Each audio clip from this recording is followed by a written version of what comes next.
حضرت علی پاک رضی اللہ تعالیٰ سے کسی نے پوچھا کہ حضور یہ کیا ہے ذرا اس تقدیر کے اوپر؟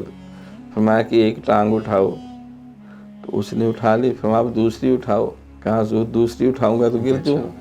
فرمایا بس یہی معلق اور مبرم کا ہے کہ اللہ نے کچھ اختیار دیا بعض چیزوں میں، انسان اپنی حکمت سے، دانائی سے، اللہ رسول کی اطاعت سے، نیک مجلس و صحبت سے اور جہد مسلسل سے وہ بہت ساری خیر اپنے لیے سمیٹ سکتا ہے. بلکہ اللہ نے ترغیب بھی دی وَلَا تَنْسَ نَصِيبَكَ مِنَ الدُّنْيَا، تمہارا بھی دنیا میں کچھ حصہ رکھا ہے وہ لینا نہ بھولو.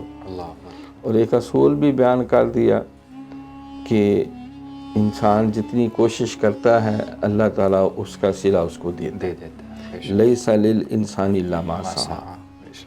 اور یہ بھی فرمایا کہ ان اللہ لا یضیع اجر المحسنین، اللہ کسی کی محنت کے اجر کو ضائع نہیں کرتا.